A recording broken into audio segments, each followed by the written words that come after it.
Hi everyone, my name is Amanda Goldstein. I am a senior on the women's volleyball team and I'm also a captain.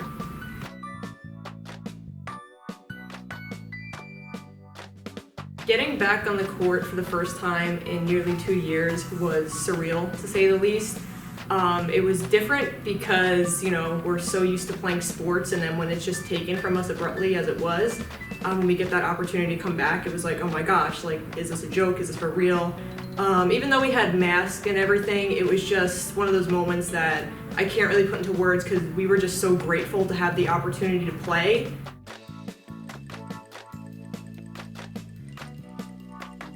So during the pandemic, everything, as we know, was shut down. So I said to myself, I could either sit here and cry about it or actually do something. So I actually took up running. I remember when everything was closed down in May, I began running my neighborhood, and it was probably one of the most mentally challenging things I've ever done.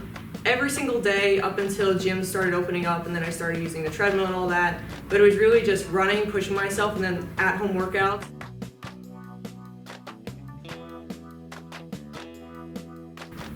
Being a Division III athlete means a lot to me. It means that we're able to balance things and multitask like no one else I've seen before. I take a lot of pride both in the classroom and on the court, being that academics do come first in Division III. But because I'm so stern and driven on being successful, that mentality that I've established in sports pays off in the classroom. No matter where I am, I want to be the best, whether it's on the court, off the court, in the classroom. So being a Division III athlete, I feel like that's kind of been built here through the college. I am who I am today because I'm a Division III athlete. And I've learned a lot about myself and taken what I've learned on the court, both even outside of the campus. You know what I mean? So my internship that I'm on and in the real world. So that really all kind of formed here being a D3 athlete.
This is a ball ahead. Curcio.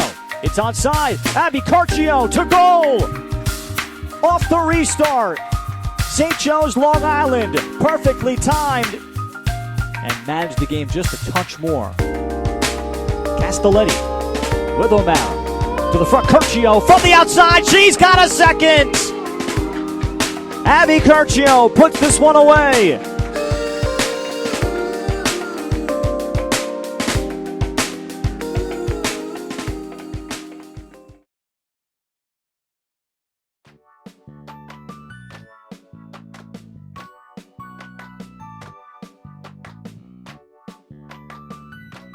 So Toby's someone who doesn't have stories, rather he has habits. So we'll be in practice and he'll point to a player and then do all these hand gestures, just be like, and I'm like, to my co-captain, I'm like, do you know what that meant? Because I have absolutely no idea. So he's notorious for that because he just thinks that this translates into, hey, you go to one on the court or you have to serve. So that's Toby. But I give him a lot of credit because he puts up with a lot of us messing with him. We'll tap on his shoulder and he gets so upset because he never knows who it is. But yeah, Toby is just someone who you have to watch. He's very interesting to watch. Watch him coaching, watch him on the sidelines, watch him walking around.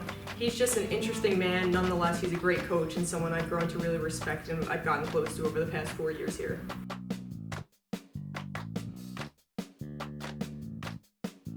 I think that people often perceive me as a very stern personality. Like I'm very black and white. There's no mysteries with me. Like I'll say it how it is. So people instantly think I'm mean because of that. So something about me is that I have the biggest soft spot for animals. I love everything about animals and pets. I blow all my money out the window on my pets. I have 2 cats and I have a guinea pig. My guinea pig is my son. I rescued him from Petco as an adult because he was in an abusive family. I walked in and the lady was like, oh, here are all the guinea pigs we have. And I was like, there's one that's beat up, you know, he has all these cuts and bruises. And I was like, I want that one. He is mine, and his name is Carmine. He's an icon. I love him to death. My 2 other cats, Louie and Mickey, they are literally the world to me. They keep me zen when I go home.